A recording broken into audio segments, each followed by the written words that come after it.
Hearken, warriors and maidens, for this is a tale that echoes through time, like Thor's thunder booming across the heavens. Imagine the flame dancing on dry wood, crackling as the shadows lengthen around us. The wind whispers ancient secrets, and tonight, the words I bring you are not just a scold's verse, but a warning sent by the guardian of Asgard himself. Heimdall, the eternal watchman, whose eyes see beyond the worlds, has seen the mists moving in Jotunheim.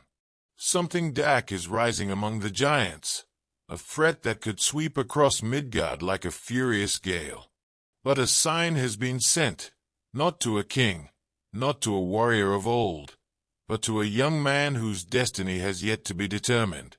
In a village by the great fjord, where the winds howled like hungry wolves, a boy awoke from a dream that seemed more real than life itself. In it, he saw the Bifrost Bridge tremble, the runes glowing in shades of gold and blood, while Heimdall's voice echoed in his mind like the blast of Gjallarhorn. The guardian warned, "Darkness marches, the giants awaken. Gather the clans before chaos engulfs the realms of men." The young man, strong of heart but inexperienced in the ways of war, felt the weight of the divine words. How could he, a simple son of a fisherman, carry such a great burden? Still, the call of the gods is not given in vain, and to ignore it would be to sign the ruin of his people. But who would listen to a nameless boy among the jarls and warriors?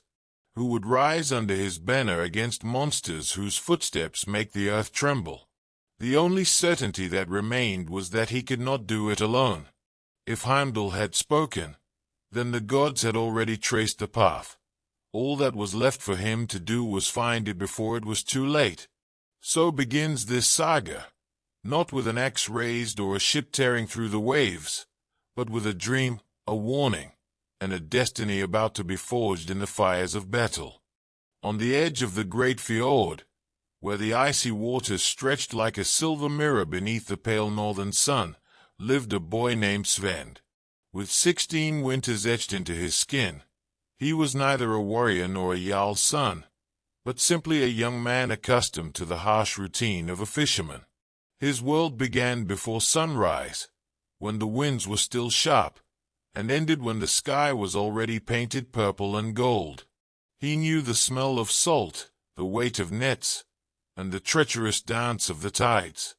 The waters of the fjord were both home and challenge, and Sven learned early on that the sea does not forgive the careless. He could row for hours without complaint, knots firmly tied in his hands, calloused by cold and work.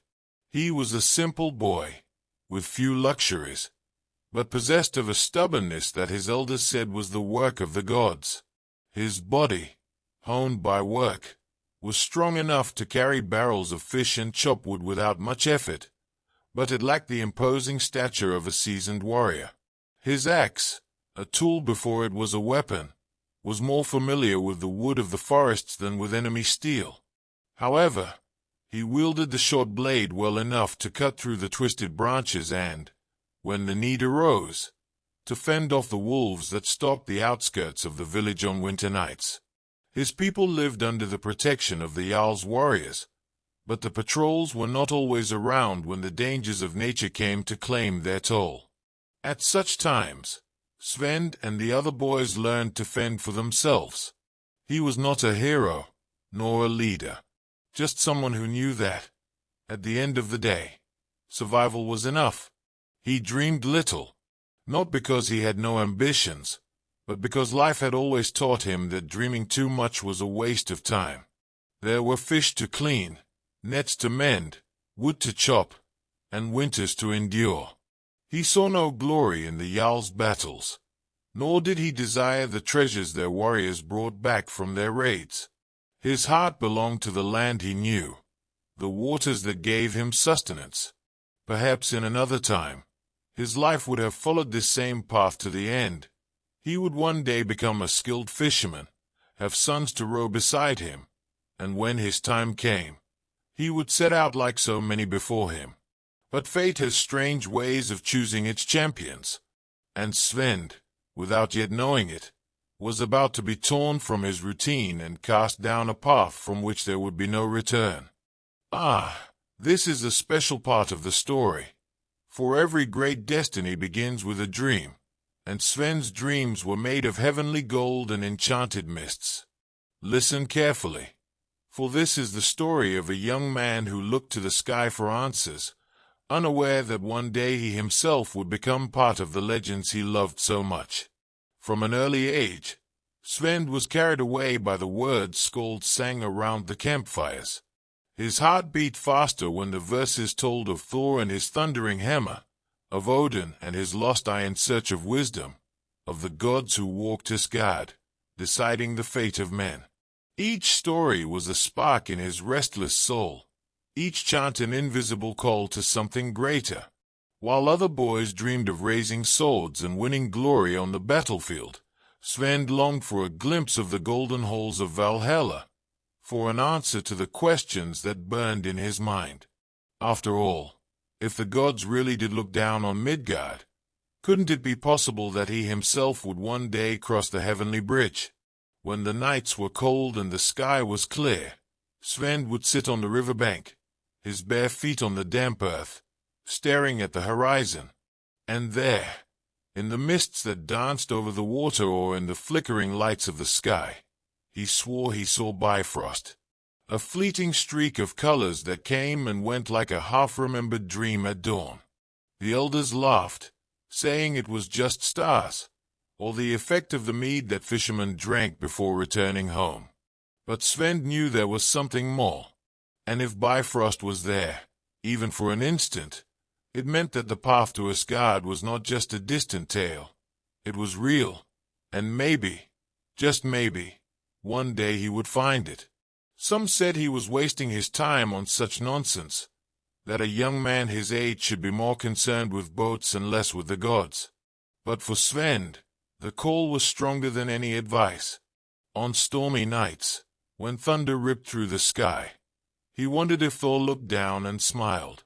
On foggy days, when everything seemed shrouded in an almost mystical silence, he wondered if Odin walked among men, disguised as a wandering traveler.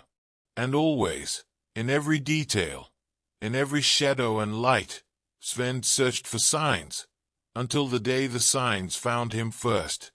The icy winds blew from the north, carrying ancient whispers and forgotten shadows. In the heart of Jotunheim, beyond the walls of ice and the impassable mountains, a dark assembly was gathering. The giants, children of cold and chaos, walked among icy peaks so high they seemed to touch the heavens. Their eyes burned like burning coals, and their voices were thunder that echoed through the valleys. For countless ages, the Jotuns had looked upon Midgard with envy and contempt. There, humans had prospered, building homes and erecting temples to the gods who had once defeated them. But times had changed. The most cunning of the giants, Hrimgri, stood before his people. His skin was a deep blue, cracked like ancient ice, and his gaze held the promise of destruction. He was not just a warrior. He was a strategist, a master of the art of vengeance. The time has come. His voice sounded like the crack of a glacier breaking. For too long, we have watched men, frail and careless. They have forgotten what dwells in the shadows. They have forgotten us. The other giants roared in agreement. The gods have long since left Midgard to its own devices, Hrimgri continued. Heimdall watches over his precious Bifrost, but his eyes cannot see all. We will advance under the shadows of night, when his attention is turned to Asgard. We will march with the storm at our side, and when the first rays of the sun bathe the land of men, it will be ours. The plan was set. The Jotuns would not attack indiscriminately, as in the past. No, this time, they would use cunning and patience. They would move through the darkest nights, taking advantage of the sea mists and the shadows of the fjords. Destroying the resistance of the humans was not enough. They had to destroy their faith. And so, the attack began. In the farthest villages of Midgard, the nights grew long and filled with whispers. Fishermen disappeared without a trace. Hunters returned with tales of eyes glowing in the dark. The storms grew fiercer, and the winters more unforgiving, as if the land itself feared what was to come. Then came the first attacks. Silent, swift, relentless. Giants slunk like shadows through the night mists, their colossal forms moving with a lightness impossible for creatures so vast. Entire villages were found empty at dawn, as if the wind itself had swept away their inhabitants. And where once there had been homes and laughter, there remained only huge footprints in the snow and the silence of a forgotten graveyard. Rumors spread. Men whispered of creatures that emerged from the darkness and took everything with them. Some believed the gods had abandoned them. Others believed it was a curse. But none of them knew the truth. But the truth would not go unnoticed forever. The eyes that see all. High above Asgard, above the golden halls of the gods, a towering figure stood unmoving. Heimdall, the guardian of the Bifrost, was ever watchful. His senses were sharp as razors. His eyes could see beyond time and space. He had heard the first whispers of the wind. He had felt the subtle tremor on the Rainbow Bridge, a sign that something was disturbing the balance of the worlds. And then he saw it. Amid the northern mists, in the vastness of Midgard, the shadows of giants advanced. Their colossal feet crushed trees like twigs. Their tusks gleamed in the moonlight. And above all, he heard Hrimgrir's plan, every word marked by the certainty that Midgard would fall. Heimdall frowned. He knew he could not simply descend and warn men. The gods did not interfere directly in mortal fate unless absolutely necessary. But if Midgard fell, Asgard was in danger as well. He had to act. And so he sought among men for one who could carry his message. The great kings and jarls of Midgard were proud and would doubt a warning from the gods without concrete proof. The mighty warriors were busy with their own ambitions, blind to what lay beyond the horizon. Heimdall needed someone simple, someone who could see beyond appearances, someone whose heart still beat with the strength of a true son of Midgard. His eyes scanned the villages, the fields, the harbors. Then he saw it. Svend, the young fisherman, stared up at the sky as he always did, his mind lost in dreams of gods and battles he would never fight. A simple boy, with no armies, no titles. But his soul burned with the fire of the ancients. His belief in the gods was pure. Heimdall smiled. That night, as Svend slept, his mind was filled with a dream unlike any he had ever had before. He found himself on a field covered in ice. Facing colossal figures emerged from the mist. Lightning flashed across the sky, and in the distance, a vibrantly colored bridge trembled across the sky. A voice, as powerful as the roar of a storm, echoed around him. Arise, son of Midgard. The shadow of the giants advances. Go, before the first thunder of Ragnarok resounds.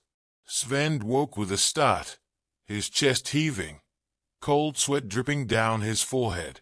Outside, the wind roared between the mountains. But there was something else. A faint, almost imperceptible light shone on the horizon. For just an instant, he saw it. Bifrost. And in that moment, Svend knew. Svend woke up that morning feeling his heart beating like a war drum.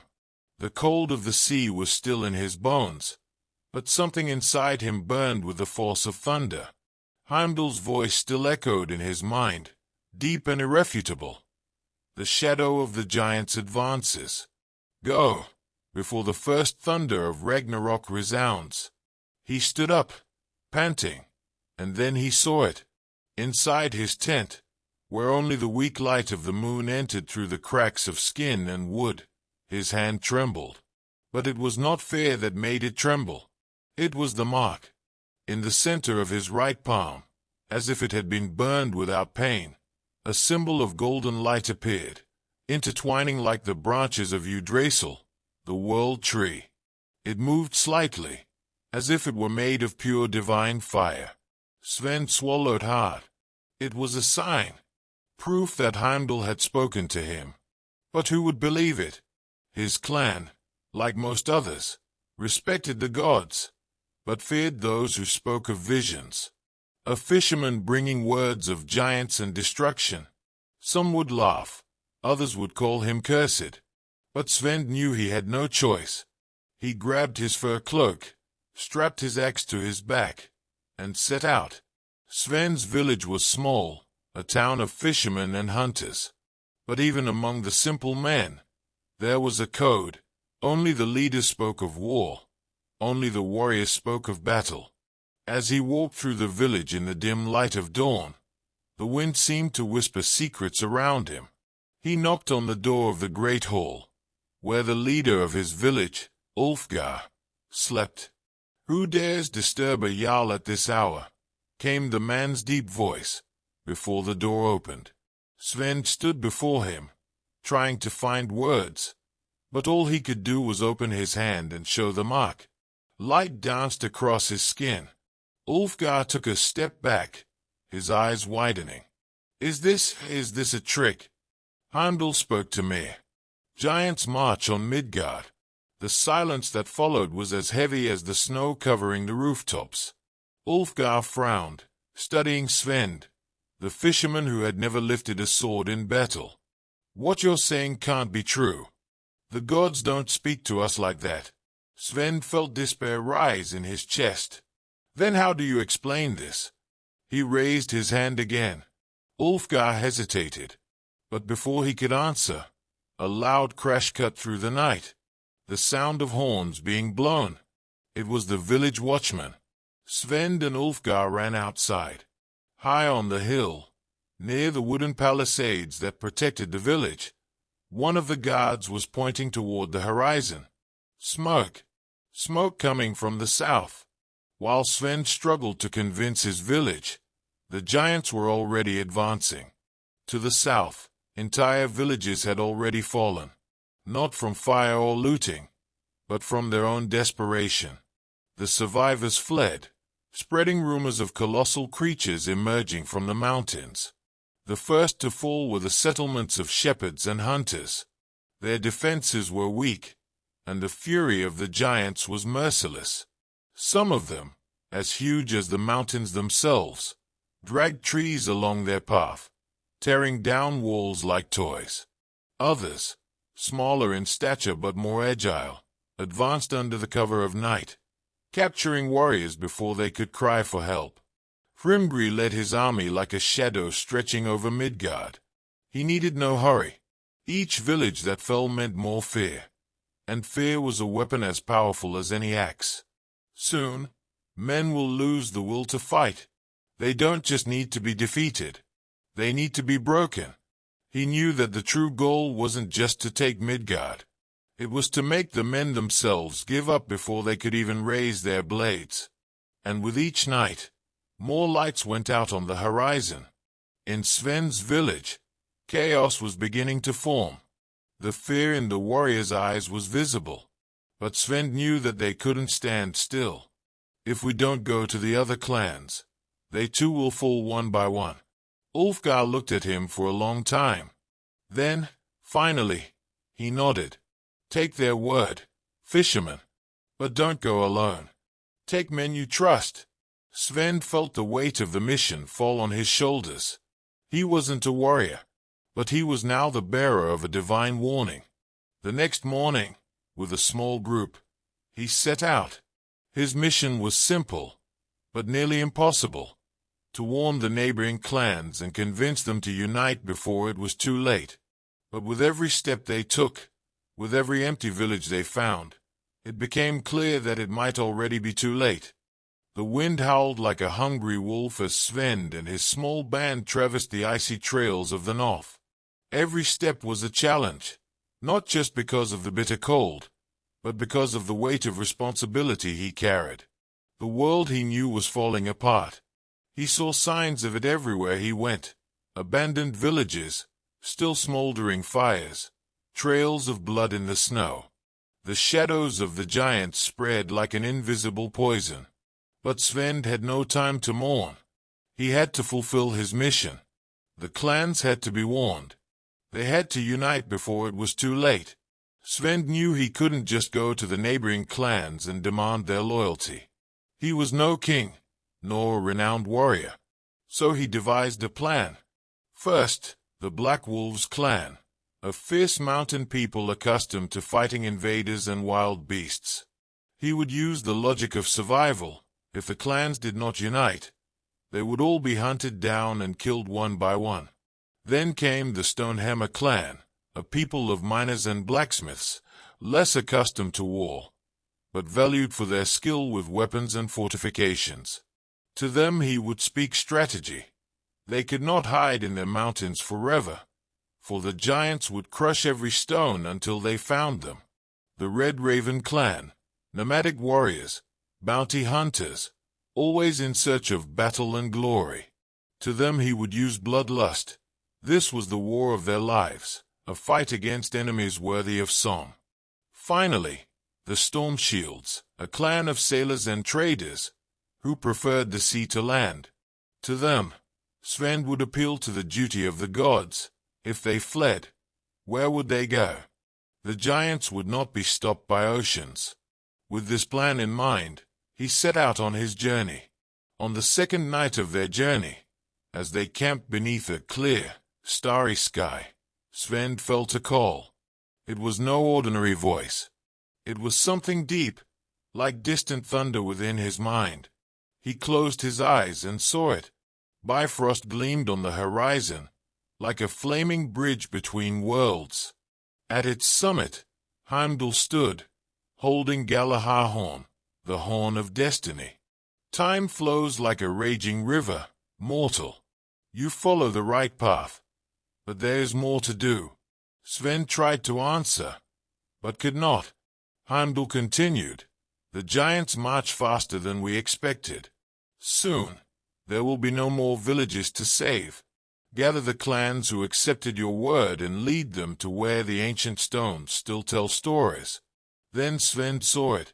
A vision of a forgotten fortress, its walls covered in moss, its towers crumbling, but still standing firm as a last bastion against the storm. The refuge of the first kings, Sven murmured as he woke. He knew where he had to go. Now, he just had to survive until then.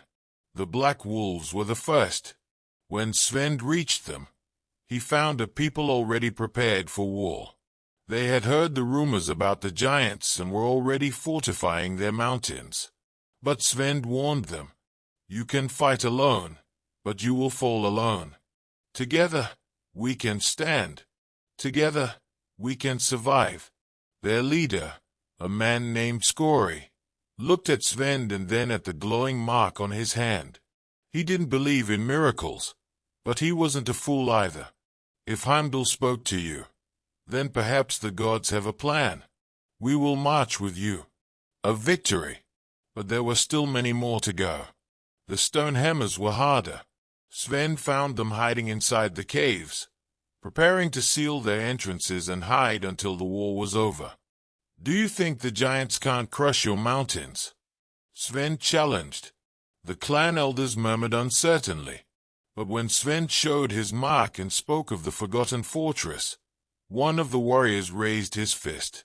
"If we're going to fall, then we'll fall with axes in hand." And so, they accepted.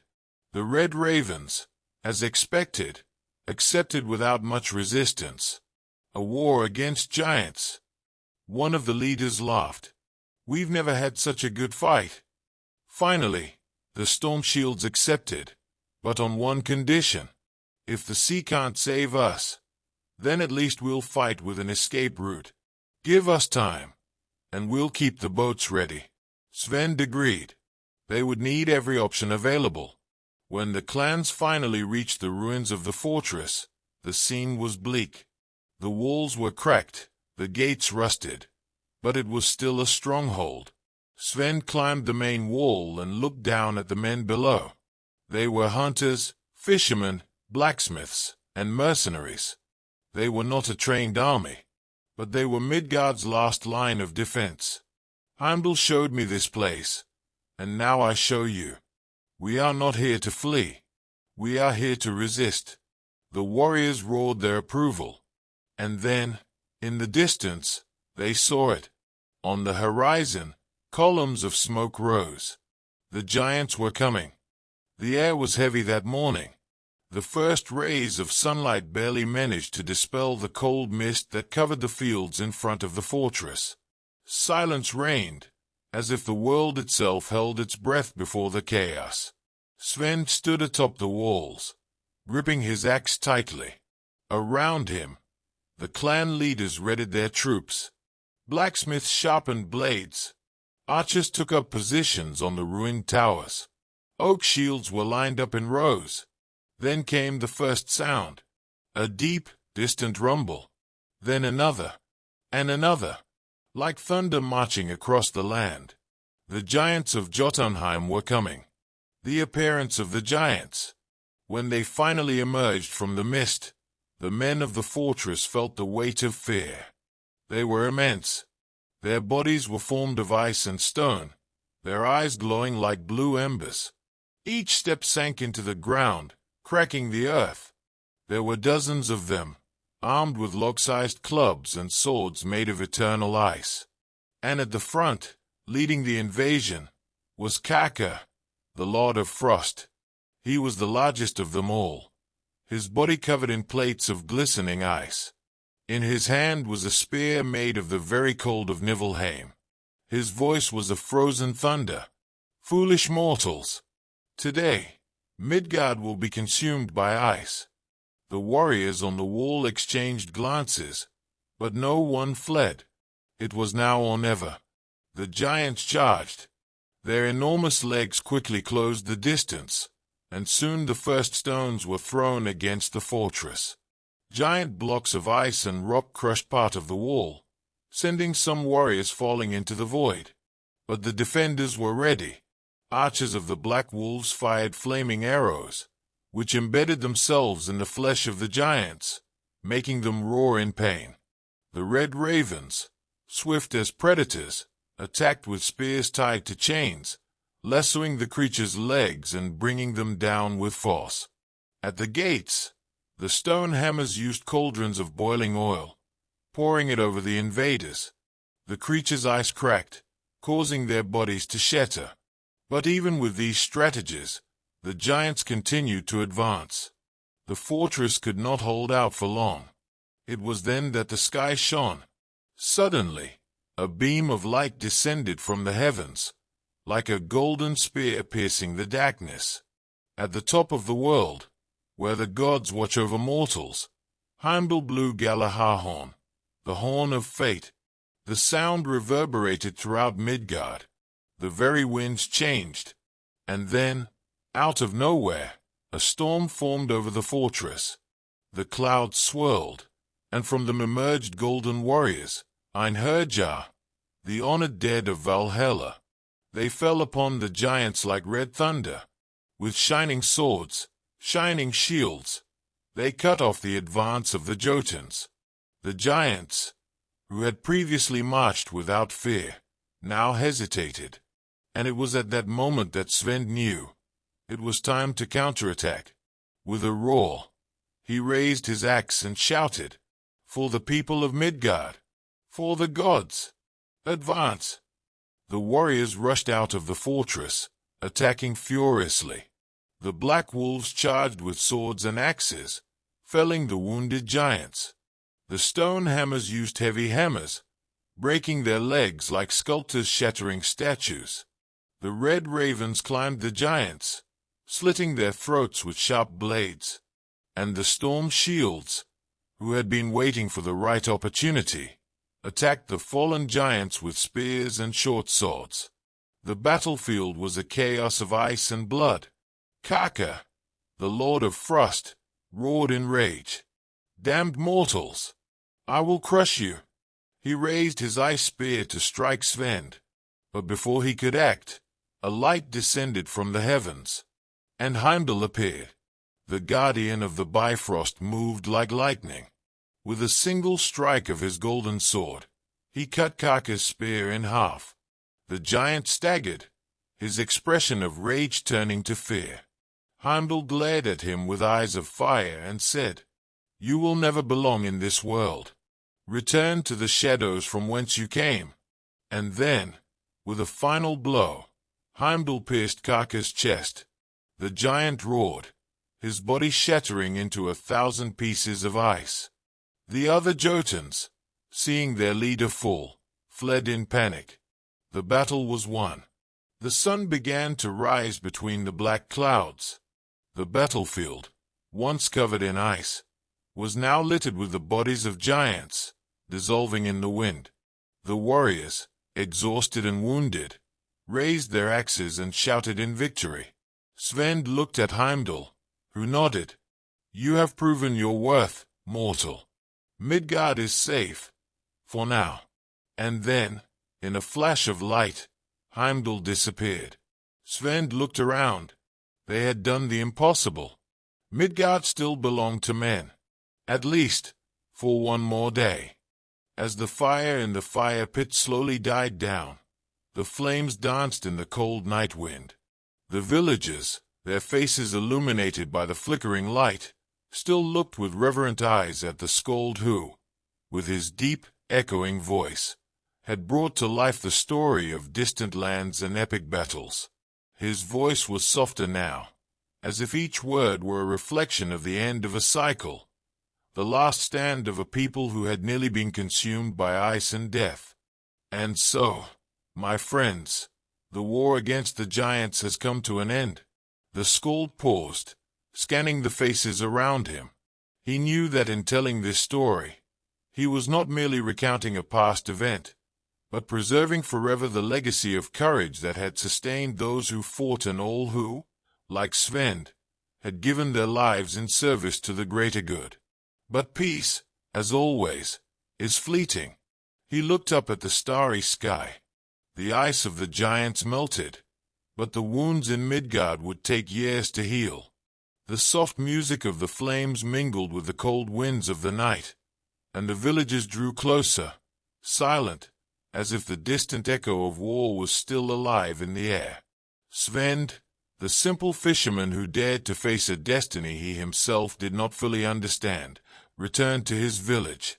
But no longer as a simple fisherman's son. He was recognized by all as a hero, a true son of Midgard. He paused and looked at the fire, as if searching in the flames for the answer to what had not yet been said. They say that, after that great battle, the winds of Bifrost blow ever stronger. And perhaps, just perhaps, this is a sign that Heimdall, the eternal guardian of the bridge between worlds, still watches over our lands. The skald then slowly stood up, picked up his lyre and, with a sad smile, sang one last song. Not about glory or victory, but about what still remained, about what would continue on, like the seeds of hope that never fade.